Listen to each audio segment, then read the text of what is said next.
Nosotros podemos crear nuestro futuro. Tenemos que saber cómo, de qué manera sucede esto, cuál es el camino, cuál es la vía para aflorar ese potencial que las personas tenemos. Es básico entrenar la mente. La mente es algo de tal complejidad que es muy difícil definirla y mucho menos con 4 o 5 palabras. ¿Qué es entrenar la mente? Lo primero es entrenar la atención. No perdamos más el tiempo enfocándonos en lo que está mal. Vamos a enfocarnos en lo que podría estar bien. No en quién tiene la culpa, sino en qué podemos hacer nosotros juntos. Vamos a usar la imaginación no para generar angustia y preocupación. Ay, ¿cómo va a ser mi vida mañana y pasado? Sino generar posibilidades, algo que nos ilusione. Tenemos que ser capaces, además, de parar ese diálogo incesante que nos pone la cabeza a estallar, con desesperanza, con desánimo, con desilusión. Necesitamos entrenarnos en la reflexión. La palabra inteligencia viene de la raíz latina, interlegere, que quiere decir mirar dentro. Pero ¿qué pasa? Que cuando estamos hablando de entrenar la mente nos suena un poco extraño. ¿Cómo? ¿Es que una persona que quiere aprender un nuevo idioma no tiene que entrenarse? ¿Es que alguien que quiere aprender un nuevo deporte no tiene que entrenarse? Porque la mente no se va a entrenar. Necesitamos entrenarnos en fortaleza mental y en fortaleza emocional. Porque el mundo en el que estamos es un mundo complejo e incierto. Pero una cosa es la complejidad y la incertidumbre y otra es la desorientación. No podemos estar además desorientados. ¿Cómo nos orientamos? A través del entrenamiento mental. La creatividad es básica, todos lo sabemos. ¿Por qué es tan importante la creatividad? Porque es la que te permite aprovechar las posibilidades que la realidad te ofrece para crear un campo de juego que te abra nuevas oportunidades. ¿Pero qué nos pasa?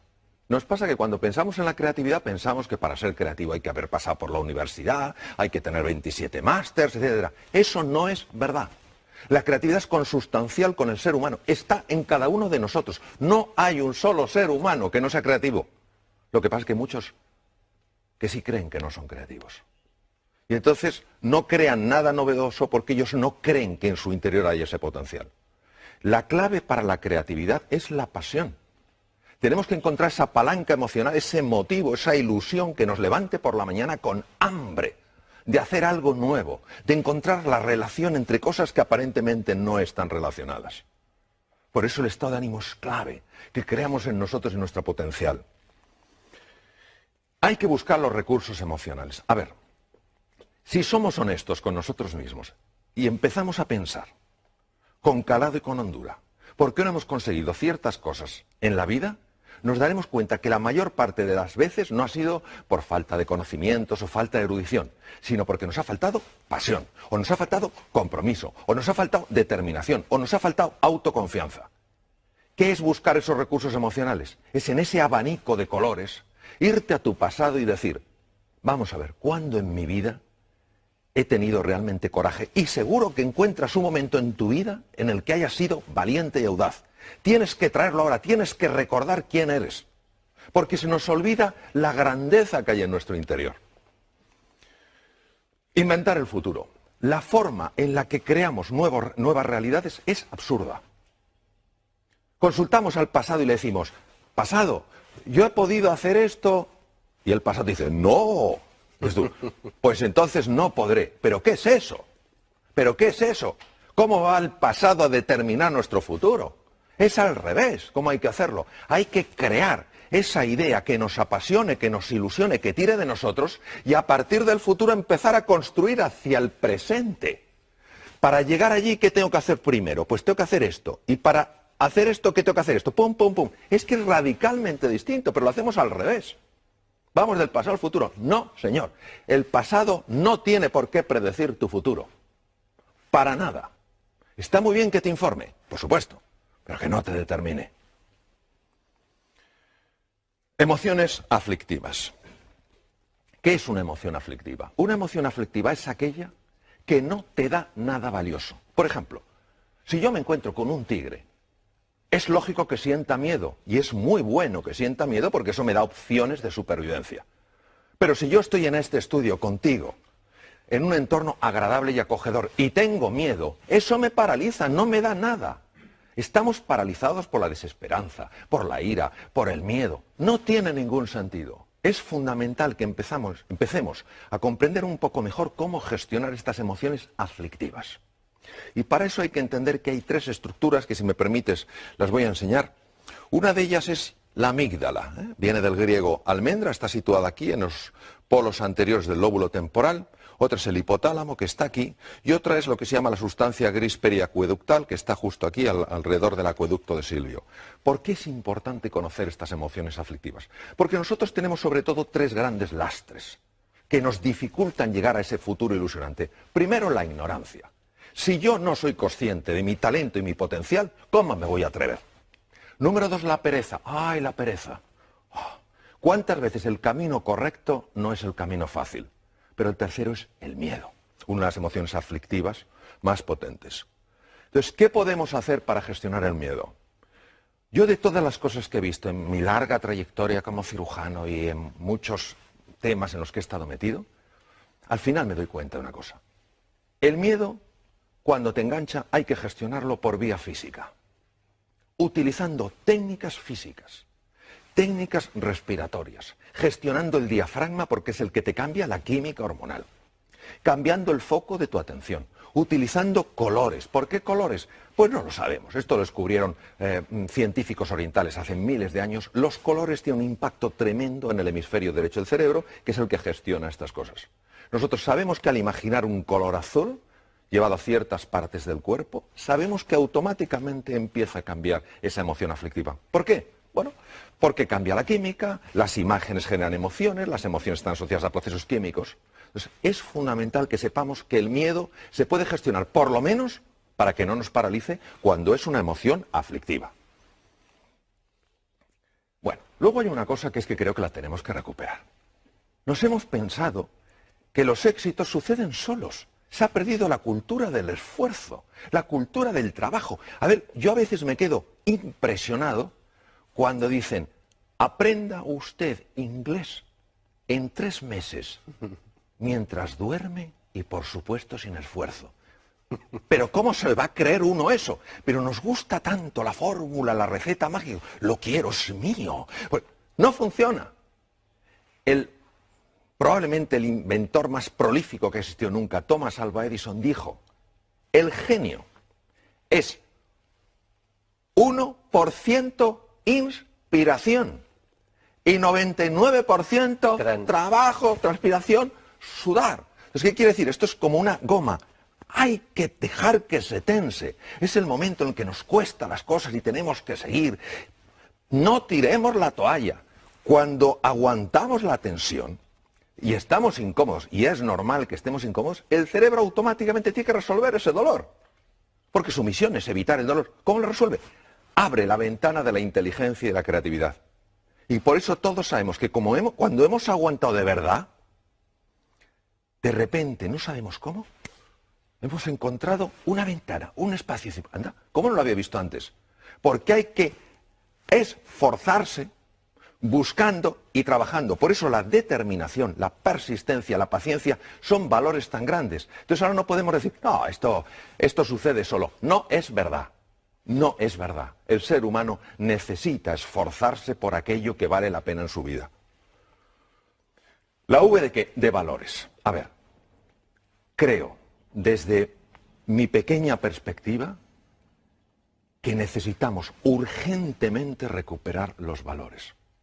Valores que no dependen de un credo, que no dependen de una cultura, que no dependen de una forma de pensar. Están implícitos en la naturaleza humana. ¿Qué es un valor? Un valor es todo aquello que a mí, como ser humano, me perfecciona. Si la generosidad me perfecciona, eso es un valor. Si el coraje, la audacia me perfecciona, eso es un valor. Los valores son los que nos dan guía, referencia. En un mundo marcado por la complejidad y la incertidumbre, ya lo he comentado antes, ¿qué es lo que nos da la orientación? ¿Cuál va a ser nuestro faro? Esos valores. Ojo con la sensación de impotencia. Jaume, yo la veo continuamente. No sé cuántos, no sé qué. Una cosa es el diagnóstico, y en medicina esto lo sabemos bien. a nosotros nos interesa hacer un diagnóstico correcto. A ver, si yo tengo una enfermedad seria y voy al médico, el médico me dice, no se preocupe, es un catarrillo.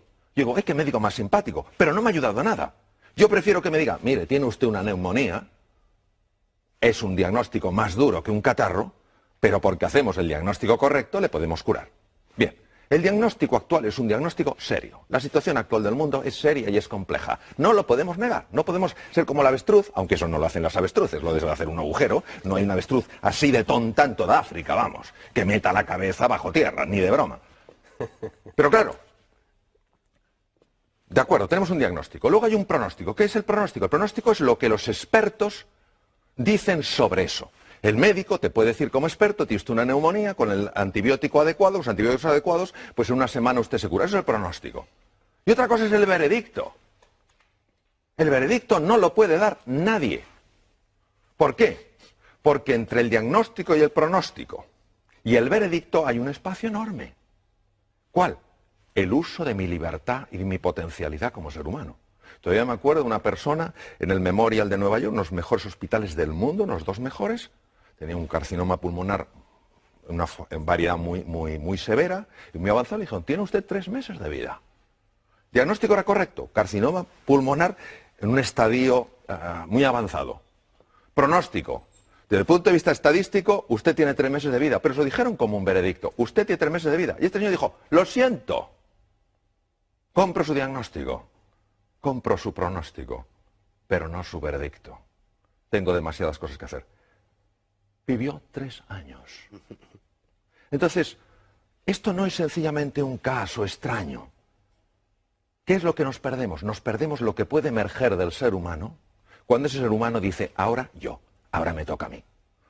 Esta es la historia de Sísifo, condenado por Zeus, un dios más bien poco piadoso, a subir una piedra y cuando la había llevado a lo alto de la colina, la propia piedra bajaba y él volvía a hacerlo. Esto lo estoy viendo continuamente, la sensación de desesperanza. Haga lo que haga, para nada sirve. ¡Claro que sirve! ¿Cómo no va a servir? De hecho, es lo único que sirve. Pero si tú crees que no sirve, dejarás de esforzarte como te puedes esforzar. Entonces se cae en la desesperanza. Este es el drama de hoy. El drama de hoy no es ya la dificultad que hay, que es real, sino nuestra sensación de impotencia que la está acompañando. Uno se pregunta, ¿por qué tuvo tanto impacto esta película durante la Segunda Guerra Mundial? Porque habla de las creencias. Son 3 personajes que van con Dorothy, cada uno se ve limitado por algo. Y hay un mago que se supone que es un ser enorme, con unas voces tremendas, y al final se dan cuenta que es un hombre con una megafonía. Es chiquitín y tiene una megafonía. Así son nuestras creencias limitantes, esos programas que tenemos metidos. No puedes, no llegarás, no serás capaz. Pero si esos son puras entelequias. Lo que pasa es que las vivimos como reales. El oráculo de Delfos. Un griego está consultando al oráculo de Delfos. Es importantísimo que sepamos que nosotros podemos escuchar 2 tipos de voces. La primera voz es la de la jaula de grillos. No puedes, no eres capaz, no hay salida, tú ni siquiera lo mereces. A eso no hay que escucharla. Y hay otra que es el maestro interior, que te dice confía en ti, cree en ti. ¿Cómo notas que te habla uno u otro? Es muy fácil notarlo. Cuando te habla el maestro interior, notas paz y serenidad. Cuando te habla la otra persona, la otra voz, lo que notas es crispación, tensión y desánimo. Es fundamental que prestemos atención a la voz que nos ayuda, no a la que nos anula.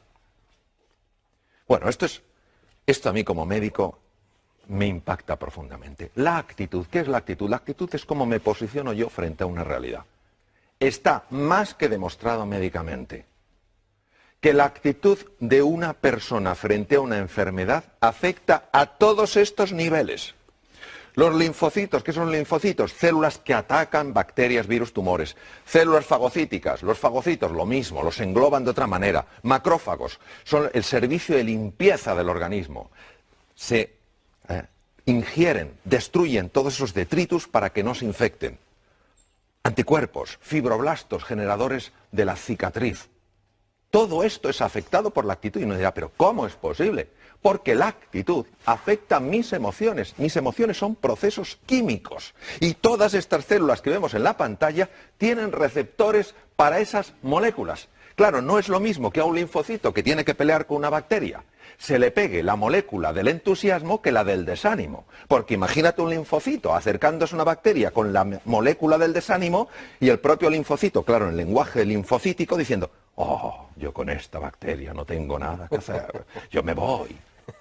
Pero es que es así, es decir, lo digo en un plan un poco desenfadado, pero es que es así. Es que se ha demostrado que estas células reaccionan de manera radicalmente diferente según las moléculas de la emoción que se ajusten. Nelson Mandela, se puede aprender tanto de este hombre, que podía haber odiado tanto a sus carceleros. Tanto, tenía tantas razones. Y lo único que le importó es la reconciliación. Y él decía que la última libertad, la que nunca te quitarán, es tu libertad interior, tu libertad creativa. Claro que la libertad para moverte, esa te la pueden quitar. De hecho, él estuvo encarcelado 27 años en Robben Island. Pero tu libertad interior, ¿cómo quieres tú posicionarte frente a algo? Él eligió posicionarse no desde el odio, sino desde la voluntad de la reconciliación. Porque él sabía que no era el único prisionero, sabía que sus propios carceleros eran prisioneros de su propio odio. Vaya mensaje.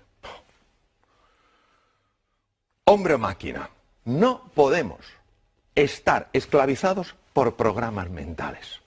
Por programas mentales que nos alteran. No somos criaturas que solo reaccionemos, que nos pinchan y quitamos el brazo, que nos queman y quitamos el otro brazo. Hemos de recuperar nuestra libertad interior y decir, de acuerdo, esta situación es dura, esta situación es compleja, no me gusta.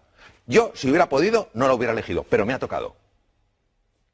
¿Qué puedo hacer para relacionarme con esa situación con mucha más potencia y mucha más energía? Entonces, en ese momento, cuando yo utilizo mi libertad interior, mi libertad creativa, ¿qué es lo que me hace verdaderamente humano?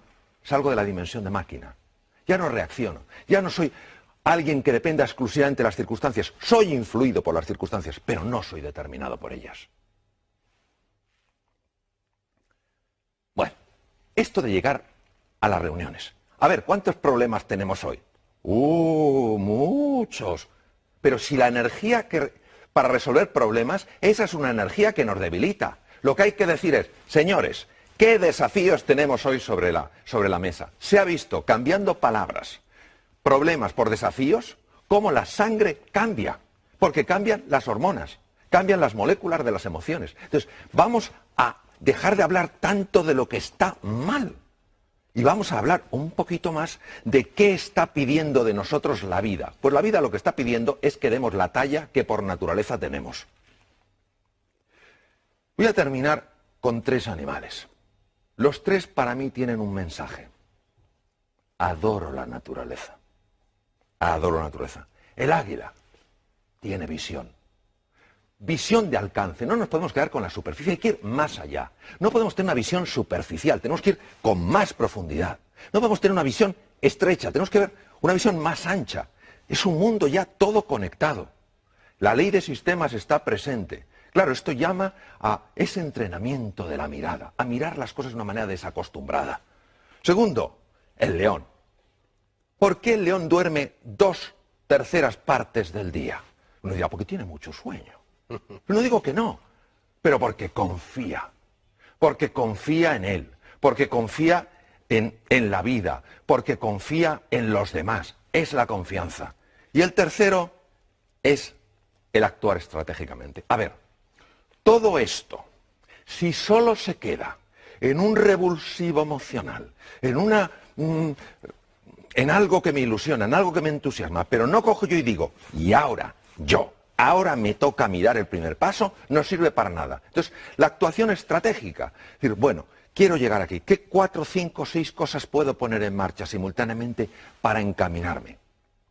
Si realmente nosotros creemos que podemos, vamos a subir muchísimo las posibilidades de poder. En la vida, Jaume, tú lo sabes igual que yo, solo tenemos una seguridad. En un momento determinado nos vamos a otra dimensión. Ahora, nosotros podemos jugar con más posibilidades. De eso se trata. Creyendo más en nosotros, en todos nosotros, y poniéndonos en marcha como aquellos que creen, Desde luego es así como inventamos nuestro futuro.